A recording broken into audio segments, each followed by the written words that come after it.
evening, Annie. Thank you for joining me. It's so great to see you on Zoom. I wish it was in person. I wish we were in person as well. I want to start with a question about selling chocolate in a pandemic. How do you convince customers to buy chocolate during a pandemic? You know, what we have found is the consumers' lives had changed forever, and people are in a unique situation. The word unprecedented has been used so many times, but people are also looking for comfort and a little bit of joy. We don't sell ventilators or PPE, but what we can provide people is a little bit of happiness in these dark times. Yeah, that's great. You know, the chocolate, that's something I get great satisfaction from. By the way, 70% dark is my favorite, and Godiva is one of them. Talking about producing chocolate, so I want to ask a question about your supply chain. How are you monitoring your supply chain up and down both sides of it, from the customer side to the supply side? It's a great question. You know, our overall business, whether it's supply chain or anything, the first thing that we care about is our employees, making sure that they are safe and that our customers are safe. And we've had great protocols in place always. But one of the first things that we did is we enacted our crisis management team. Let's go through the protocols and understand exactly what we have in plan. And because we are a global business, we've been dealing with this pandemic since end of December, beginning of January, starting with China. So we've had the luxury of having that and having that team really work through their plans. And then we've been able to take the best practice and with the processes that we've already had, and then also look at regulatory requirements for each of the countries that we operate in to really say, okay, this is what we're gonna do. But protecting our employees was number one, and our customers. Then of course, making sure that we're protecting the business. Cash is king in this environment. Making sure that you really have a solid cash flow is so critical. And then looking at your areas of business that we can really explode and expand on. Our digital business is on fire right now. So making sure that our supply chain is agile and that they could flex to the needs of the customer is also really important.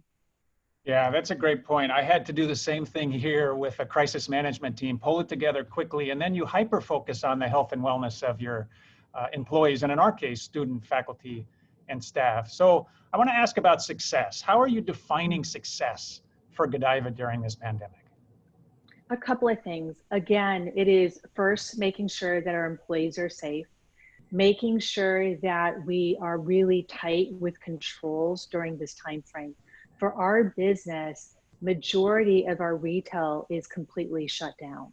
The only stores that are open in the 100 countries that we operate in is really China and parts of Asia. Everything else is still closed. But our digital, our consumer packaged goods business, and our corporate sales still is thriving. So making sure that we also leverage this point in time to pivot. We know that the consumers probably have changed forever. And when the economy opens up, when businesses opens up, it's going to be different. Digital requirements on how business succeed in the future is here right now. And so during these past 6 weeks, we've been working very, very quickly to say, when we reopen, here is the consumer behaviors that are going to change. Here is the expectations that they're going to have of us so that we can continue to foster that trust. And then here are the assets that we have. I'll give you an example. The malls are open in Tennessee, South Carolina, and different parts of the South. You cannot go in to the malls. It is only curbside delivery. So if you are a business and you don't have the technology for that, then you're losing out. So making sure that you can build your brand in an authentic way, but leveraging technology to connect is critical. And is that, Annie, is that something you were doing already and you're just ramped it up, or was that something where you had to pivot and do something new?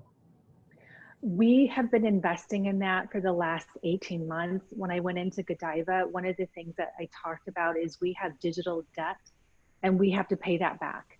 And it's building the foundational technology infrastructure, but more importantly, how do we ensure that we're connecting with consumers? And then how are we leveraging data analytics so that we can communicate in a more authentic and personalized way? So we've been doing that for a while, but I would tell you the last 8 to 6 weeks, it's been on hyperdrive. So when we open in Texas, and Texas will allow you to have people in the mall, we will have our app. You could pick delivery, you could pick curbside, you could pick however you want to engage with us. That's great. It's nice to know that you've been preparing well in advance for something like this. Can you tell us, during this crisis, of course, some things go well and some things don't go so well. Can you describe something that hasn't gone real well and then how you dealt with that? Of course. I'll give you 2 examples. The first one started in China. When this all happened, they couldn't get face masks. And in China, it's a requirement to have face masks to operate your stores. And so we were trying to get face masks all over the place. And I happened to be in Saudi Arabia touring the market at the time. And believe it or not, there were 3 luggages filled with face masks that we were shipping to Hong Kong and then to mainland China. And the funniest things, our partners there were saying, these masks are from China. Why are you shipping it back? So I think it really demonstrated teamwork. You know, we were calling everybody across the globe to get more masks to China. And then when our pandemic started, China was helping us sending things over. Another example is right now, I talked about how our e-commerce business is on fire. We are, quadrupling what we were doing before. And part of our supply chain is outsourced. And they're having a lot of sick-ins. So people can't come in because they're sick.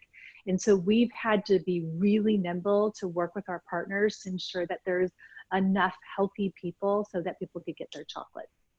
Yeah, your example about the suitcase is fascinating because I found too that it's the little things sometimes that matter. For example, when we had all of our staff start working from home, just allowing them to take their chair home made such a difference with the ergonomics of working in a home environment. So just those little things sometimes matter a lot.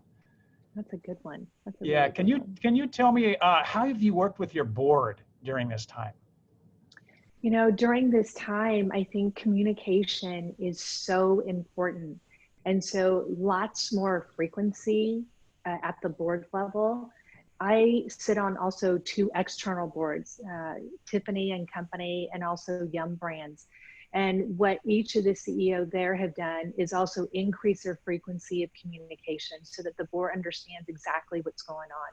For Godiva, what we've been focused on is, here is 3 scenarios: best case scenario, worst case scenario, and a likely scenario.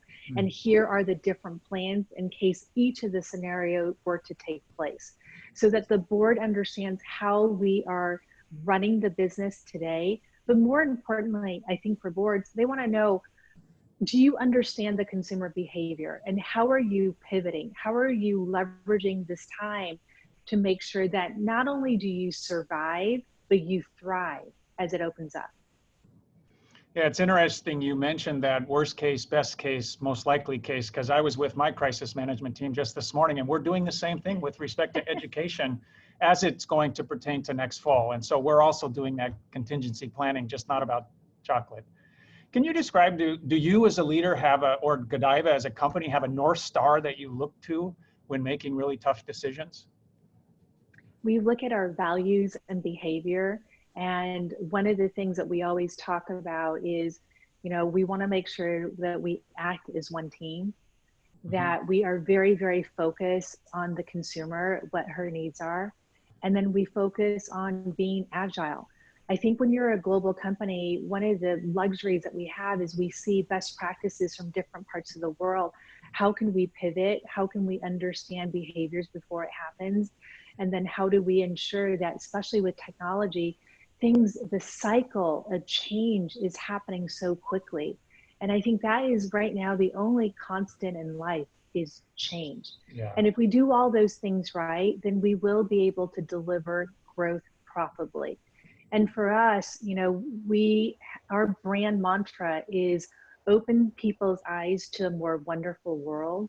And so one of the things that we want to make sure that we're doing is we can make people happier through our food, through our beverages, and we can make an impact, a small impact that has a ripple effect that affects so many other people.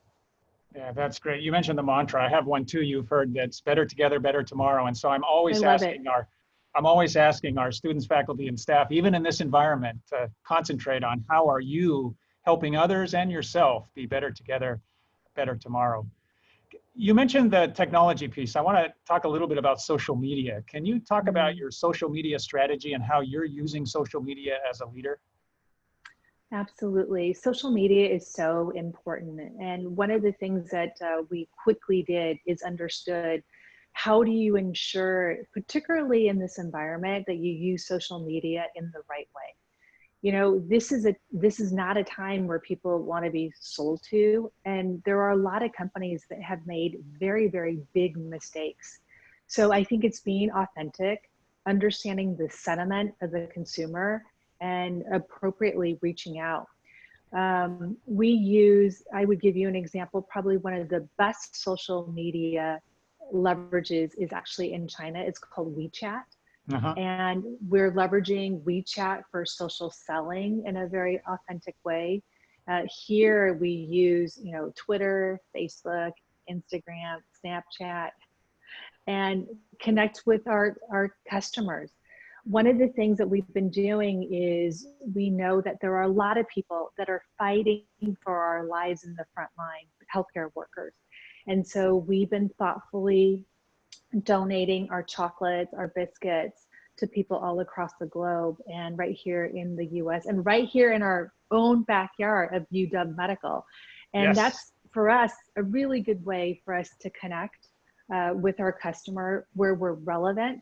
And then also for the holidays, we had our best Easter ever. And right now we are doing great for Mother's Day. So all of you, don't forget. Yeah, I think you mentioned a word that I feel is really important, and that is being authentic. I think that's a really important thing in social media. I also think it's just a very powerful value for a leader to have. You need to be authentic so that when people see you and you ask them to do things, that they know that you're asking from the heart. Exactly. Yeah. Couldn't agree more. I want to change a little bit. I'm gonna mention 5 words, and I want you, when I say each word, I want you to say what comes into your mind first. Okay, so the first word is challenge. Invigorating. Chocolate. Happiness, love. North Star. Giving back and making a positive impact. Leadership. Being bold, not being afraid to make the tough calls, and caring for your people, creating the next generation of leaders. Last one, Foster School of Business. Amazing. Future leaders of the world. That's what I think of Foster. Wow. Thank you very much. And I want my last question to focus on those future leaders. So what advice would you give our students who are entering the job market this year? One of the things I would take a step back and say, everything that I've learned from Foster, now let's take a step forward and look at consumer behavior. The jobs that I was interested in, am I still interested in those jobs today, or has it pivoted slightly given the changing dynamics of the world? Because I think what has happened here is going to change us forever. I would leverage the networks. I would leverage the professors. I would leverage the Career Center, and I would leverage the alums to reach out and to make sure that I was very active and be assertive on this environment today. It is tough, but we are so blessed because this is an amazing learning experience. We can learn and we could grow. And that's what I tell my team, we're learning and growing together. Yeah. So think about all the lessons that you've learned through this experience. And I would say, and it's okay to, pivot. it's totally fine. If you know, this environment is going to be a little challenging. There's a lot of unemployment now, and perhaps some of the startups could really hire a lot of the foster students as well. I think there's a lot of opportunity still out there, but I would be aggressive. Good. Well, and we're doing everything. I promise you, Annie, we're doing everything to help those students as they enter a very uncertain job market. I want to thank you as a leader for leading one of the best companies in the world, as well as for doing those small things that change the lives of people that are struggling, and giving them that bit of chocolate that puts a smile on their face. I think the students are so fortunate to have you, to have all the professors there. So I hope you stay safe and healthy, and I can't wait to see you. Thank you for this opportunity. Thank you, Annie. Go Dogs. Go Dogs.